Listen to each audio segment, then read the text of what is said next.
Bonsoir, ravi de vous retrouver ce vendredi soir pour la présentation de ce journal en langue française. Au sommaire de cette édition, l'Institut des statistiques et des études économiques du Burundi, ISTEBU, va poursuivre ses enquêtes sur le secteur des mines et carrières et l'étude d'impact de la COVID-19 sur l'activité des entreprises.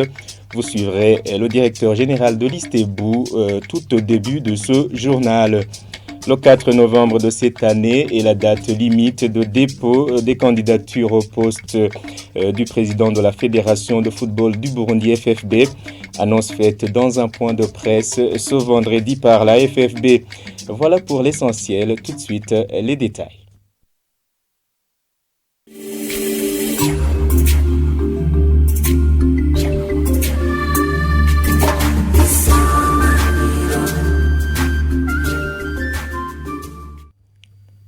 Bien, rebonsoir. L'Institut de statistiques et des études économiques du Burundi, ISTEBU, poursuivra ses activités en cours, notamment les enquêtes sur l'extraction des mines et carrières et l'étude d'impact de la COVID-19 sur l'activité des entreprises. Lors du lancement officiel du 10e mois de statistiques au Burundi ce vendredi, Nicolas Ndaishimie, directeur général de l'ISTEBU, interpelle les Burundais à s'informer davantage sur les statistiques liées à leur développement. Suivez-le. Il a son 10e mois de la statistique au Burundi. L'ISTEBU est le service statistique ministériel ou des organismes parapublics poursuivront globalement la collecte des données administratives des domaines de leurs compétences respectives. De façon spécifique, l'ISTEBU poursuivra les activités en cours de collecte des données pour la production de l'indice national des prix à la consommation, de l'indice des prix à la production agricole, de l'indice du coût de la construction au Burundi, de l'indice du chiffre d'affaires au Burundi, de l'indice harmonisé pour la production industrielle, de l'indice du commerce extérieur au Burundi, de l'enquête sur le secteur de l'extraction des mines et carrières, de l'étude de l'impact de la pandémie du Covid-19 sur les activités des entreprises et les conditions de vie des ménages au Burundi de 2021, pour ne citer que cela. Décideurs, partenaires techniques et financiers, chercheurs et toute autre personne intéressée, voici l'occasion en or qui vous est offerte pour vous imprégner des avancées statistiques au Burundi. Ensemble, unissons-nous et marchons avec des statistiques fiables en vue de moderniser la collecte des données du recensement général de la population, de l'habitat, de l'agriculture et de l'élevage au Burundi de 2022 afin de soutenir son développement socio-culturel. L'organisation Parole et Action pour le réveil des consciences et l'évolution des mentalités, par ses sigles, se dit préoccupée par la corruption qui s'observe dans différents secteurs du pays. Dans une conférence de presse ce vendredi, Faustin Ndikumana, directeur exécutif de cette organisation, interpelle le chef de l'État à mettre en place de fortes institutions de lutte contre la corruption. Suivez-le. Comme vous le savez, le nouveau gouvernement a lancé, je dirais, une campagne de lutte contre la corruption et les malversations économiques. Et nous avons été satisfaits du lancement de cette campagne, de cette politique. Mais si on voit comment le processus de lutte contre la corruption maintenant est mené, on voit qu'il y a vraiment un hic. Il y a vraiment, on risque même de recul. Pourquoi? Il y a certains dossiers qui ont éclaté. Il y a des dossiers au niveau des finances, ministère des Finances. Il y a le limogeage de la ministre du Commerce. Il y a le TRACO. Il y a le barrage Kajek. Il y a Giheta, une entreprise qui n'avait pas pu vraiment, une entreprise d'addiction qui n'avait pas pu vraiment fournir ses services au bon moment et dans les conditions requises par les conditions du marché. Il y a le barrage de mandat très récemment. Il y a le rapport de la commission sur le comportement des cadres, surtout en période de fin de législature. Et la déclaration des biens qui reste toujours en veilleuse. On se dit, alors, ces dossiers, comment ça va finir?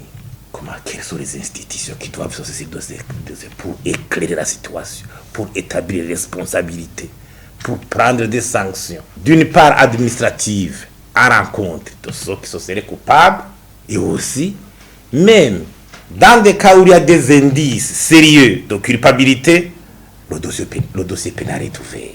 Il y a même pas de commission parlementaire qui puisse commencer à faire des investigations. Nous n'avons plus même une brigade spéciale, par exemple pour des investigations des crimes financiers, spéciales de lutte contre la corruption. Et ce sont les parquets généraux ordinaires qui commencent à se dire ces cas, et ça a été fait. Où est la justice? Est-ce qu'on peut vraiment lutter contre la corruption? Avec cette lancée, nous risquons de reculer. Alors, nous lançons un vibrant appel au gouvernement de rectifier le tir, parce que dans un pays aussi pauvre comme le nôtre, il faut que vraiment les institutions vraiment fassent le travail pour juguler telle situation. Le gouvernement burundais va continuer à suivre de près la mise en application de la loi sur la protection et l'utilisation des emblèmes de la Croix-Rouge. Une promesse faite ce vendredi par le directeur général des ONG internationales au ministère des Affaires étrangères lors d'une réunion de la Croix-Rouge avec ses partenaires. Le président de cette organisation déclare qu'ils attendent impatiemment la mise en application de cette loi. Arthur Kavabushi. Pamphile Kandabaze, président de la Croix-Rouge Burundi, a indiqué que cette réunion avec les partenaires vise à mettre sur pied un programme de 5 ans de 2022 à 2026. Cette année coïncide avec la fin de la période de planification stratégique 2018-2021. Nous avons eu donc l'occasion, et nous aurons à le présenter au cours de ces assises, de nous auto-évaluer sur le pas franchi, les réalisations, les résultats de la mise en œuvre du plan stratégique que nous clôturons à la fin de cette année, mais aussi nos équipes techniques, avec l'appui des partenaires, ont élaboré sur cette base un nouveau plan stratégique, un plan quinquennal qui couvrira la période 2022-2026. Avec le recul, nous passons des plans stratégiques quadriennaux au plan stratégique quinquennaux. Le directeur général en charge des ONG internationales au ministère de la coopération étrangère, Isaïe Koubgayo, a dit que l'État burundais va mettre sur pied une loi protégeant l'emblème de la Croix-Rouge. Nous sommes conscients que pour mener à bon port cette mission, la Croix-Rouge compte sur ses volontaires identifiés et protégés par l'emblème Croix-Rouge pendant leurs actions. En ce qui concerne le gouvernement du Burundi réaffirme son engagement à continuer à soutenir les actions de la Croix-Rouge du Burundi et à promulguer une loi portant réglementation et utilisation de l'emblème Croix-Rouge. Le président de la Croix-Rouge Burundi lui dit qu'ils attendent cette loi depuis longtemps. C'est une question qui est revenue souvent dans notre dialogue avec le gouvernement et appuyé par nos partenaires. Nous et notre partenaire saluent avec la plus grande satisfaction l'intention du gouvernement de finalement promulguer cette loi. Cet emblème, ce n'est pas une question symbolique, c'est une question de protection pour nos volontaires, pour le staff de la Croix-Rouge et tous les intervenants humanitaires. Réunion avec les partenaires de la Croix-Rouge Burundi est organisée chaque 4 ans. Page sport pour clôturer l'actualité nationale. Les litiges autour des parcelles entourant le stade Intwari de Bujumbura doivent préalablement être réglés avant son extension et sa mise à niveau permettant d'accueillir les matchs internationaux. Dans un point de presse, Révérien Ndikurio, président de la Fédération de football du Burundi, FFB, annonce également que la date limite de dépôt des dossiers de candidature au poste de président de la FFB est fixée au 4 novembre de cette année. Suivez-le. Nkuko mubizi kandi mwagiye murakurikirana mw'ishami ry'umupira w'amaguru mu Burundi uyu mwaka wa 2021 ni umwaka w'amatora murazi yuko iki kiringo turimwo catangwe mu 2017 hanyuma kikaba gifise imyaka 4 rero nk'ubu mwaka tuko yabivuze twatunganije amatora mu makomine 4e division aho 4e division.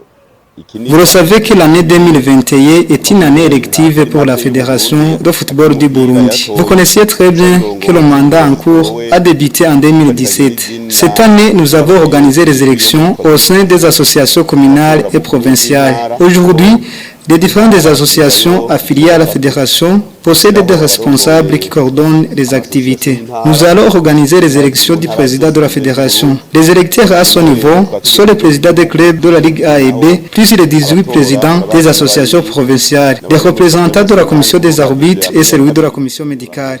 Au total, ça fait 52 électeurs. On a fixé que le 4 novembre cette année sera la date limite de dépôt des candidatures, tout en respectant les statuts de la fédération. Concernant la réhabilitation du stade Noir, on a déjà conçu pour construire ce stade qui répondra aux normes internationales. Mais on se demande où sera implantée cette infrastructure. À Moussouf, pour qu'il puisse être à côté du stade de FIFA. La salle de Gidon doit être dégagée pour la question de sécurité. Mais il y a encore des défis, notamment les litiges fonciers autour de ce stade. La parcelle adjacente est revendiquée par l'imprimerie MEX et une autre église. On se demande qui a attribué ces parcelles et à qui. Mais le gouvernement doit prendre une décision appropriée.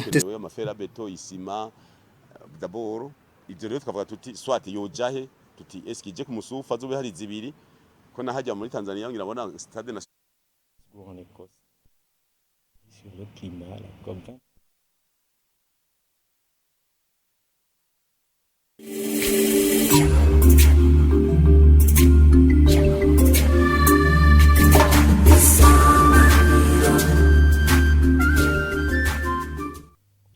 Nous nous excusons sur ce problème technique. Poursuivons en page actualité internationale. Les militants écologistes, la Commission européenne et les Nations unies sont d'accord pour limiter le réchauffement de la planète. Mais 200 pays doivent adhérer et surtout pouvoir agir concrètement. C'est tout l'enjeu de la COP26 qui débute ce dimanche à Glasgow en Écosse. 6 ans après la COP21, l'accord de Paris sur le climat. Suivez ce reportage de nos confrères d'Euronews. 6 ans après l'accord de Paris, une sensation d'urgence ou de dernière chance pour sauver la Terre de la crise climatique imprègne dirigeants et militants. Déjà présents à Glasgow, des activistes ont donné le ton avec ce climat en feu. L'issue de la COP26 qui débute dimanche ne signifiera ni plus ni moins que la vie ou la mort pour l'espèce humaine, affirme-t-il. Il faut que les dirigeants mondiaux parviennent à un accord pour stopper le réchauffement de la planète en limitant réellement celui-ci à une hausse d'1,5 degré où ce sera le point de non-retour. Cet objectif est celui endossé par la Commission européenne. Nous avons besoin d'un leadership pour des engagements crédibles de décarbonisation afin d'atteindre l'objectif du zéro net au milieu du siècle. Mais nous avons également besoin d'engagements suffisants pour réduire réellement les émissions de gaz à effet de serre au cours de cette décennie. La science est très claire à ce sujet. La science nous dit que c'est urgent. Pour éviter la catastrophe, les scientifiques nous disent que nous devons réduire nos émissions mondiales de gaz à effet de serre d'au moins 45% d'ici 2030, afin d'arriver à la neutralité carbone d'ici 2050. C'est dans ce contexte que nous nous rendons à Glasgow, et je m'y rends en optimiste. Les protestations comme celle du groupe Extinction Rébellion dans cette raffinerie se multiplient contre les énergies fossiles. En début de semaine, le secrétaire général de l'ONU affirmait que notre modèle de développement basé sur ces énergies fossiles devait changer, sinon c'était l'arrêt de mort de l'espèce humaine. Mais la tâche est titanesque, le président de la COP26 en est bien conscient. Je veux dire, ça va être difficile, ça va être un gros défi. Il s'agit d'amener près de 200 pays à parvenir à un consensus sur certaines de ces questions difficiles qui sont en suspens depuis 6 ans maintenant. Avant l'ouverture de la COP26, la Chine, premier émetteur mondial de gaz à effet de serre, a officiellement soumis ses nouveaux engagements climatiques, mais ils ont été accueillis fraîchement par les défenseurs du climat. Eh bien, ainsi s'achève ce journal. Merci pour votre aimable attention. Un grand merci à l'équipe de la rédaction et la régie de la télévision Isanganiro. Bonne suite des programmes. Bonsoir.